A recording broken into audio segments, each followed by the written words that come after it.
Hello বন্ধুরা, আজকে আমি একটু পালং পনির বানাচ্ছি।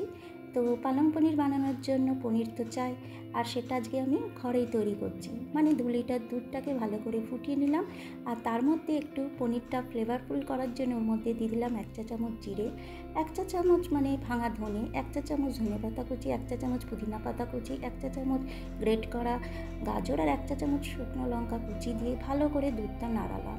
আর সাথে দিয়ে দিলাম ভিনিগার মেশানো জল, মানে 2 চামচ ভিনিগারের মধ্যে 2 চামচ জল মিশিয়ে সেই জলটাকে অল্প অল্প করে দুধের মধ্যে দিয়ে নাড়াতে থাকলাম।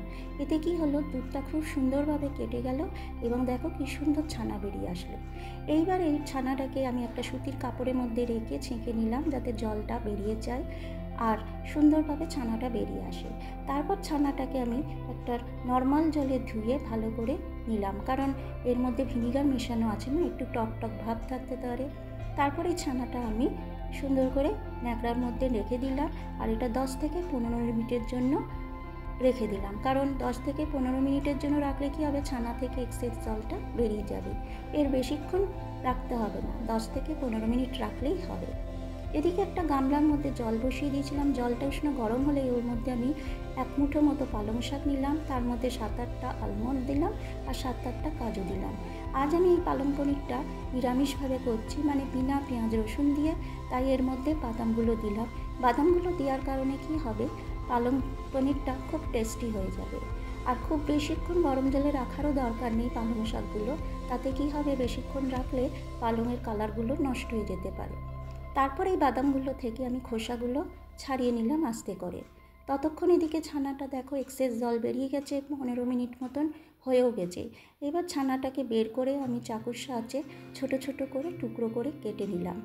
দেখো, তোমরা চাইলে বাইরে থেকে পনির এনেও করতে পারো, কিন্তু ঘরে তৈরি করে বানালে কি হবে, ঘরের এই ছানাগুলো খেতেও খুব সুন্দর হয় এবং সফটনেসটাও খুব ভালো হয়। আর আমি যে এর মধ্যে ধনেপাতা কুচি, পুদিনা পাতা কুচি, গাজর, জিরে, একটু ধনে সব দিয়েছি না, এতে কি হয়, ছানার মধ্যে একটা সুন্দর ফ্লেভার আসে, সেই ফ্লেভারের জন্য খেতে ভালো হয়।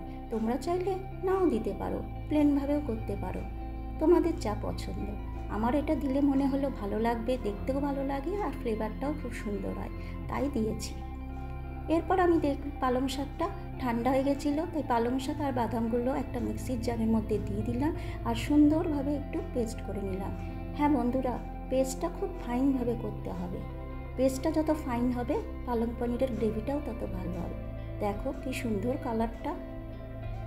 তারপর এদিকে কড়াই তেল দিয়ে ওতে 1 ছোট চামচ জিরা, 1 টুকরো দারচিনি আর 3-4টে শুকনো লঙ্কার 1 চামচ মতো আদা কুচি, 1 চামচ মতো লঙ্কা কুচি আর 1 চামচ মতো বেসন দিয়ে একদম লো ফ্লেমে ভুনে নিলাম।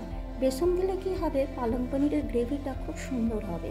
আর তারপরে পেস্ট করা পালংয়ের ব্যাটারটা দিয়ে দিলাম, আর লো টু মিডিয়াম আঁচে একদম আস্তে আস্তে ঘোরাতে থাকলাম। এদিকে একটু প্যানে 1 চামচ মতো ঘি দিয়ে দিলাম। ঘিটা গরম হলেই গ্যাসটা ফ্লেম একদম লো করে তাতে দিয়ে দিলাম 1 চা চামচ মতো কসুরি মেথি, 1 চা চামচ মতো কাশ্মীরি লঙ্কার গুঁড়ো, আর তারপরে দিয়ে দিলাম কেটে রাখা ছানাগুলো, আর ওপর থেকে ছড়িয়ে দিলাম নুন। এরপর লো ফ্লেমে ছানাগুলোকে সুন্দর করে ফ্রাই করে নিলাম। এতে ছানাগুলো একটু হালকা ফ্রাই হলো আর ছানাগুলো একদম কালারফুল হয়ে গেল।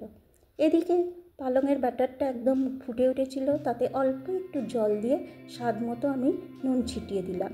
নুন ছেটানোর পরে পালংয়ের ব্যাটারটা ভালো করে নাড়িয়ে নিলাম এবং ফুটে উঠলেই ওর মধ্যে আমি কেটে রাখা ছানাগুলো দিয়ে মিশিয়ে নিলাম। দেখো বন্ধুরা কেমন লাগছে, খেতে কিন্তু এটা দারুণ লাগে। নিরামিষ বলে কেউ বলতে পারবে না এটা নিরামিষ। এটা রুটি পরোটা দিয়ে খেতে যা লাগে না, খুব সুন্দর হয়। তোমরাও একবার এরকমভাবে বানিয়ে দেখো, আর বানালে অবশ্যই আমাকে জানিও তোমাদের কেমন লাগলো। তো আমাদের এই ভিডিও যদি তোমার ভালো লাগে তাহলে একটা লাইক কমেন্ট অবশ্যই করো, আর পারলে বেশি বেশি করে শেয়ারও করো। Thank you.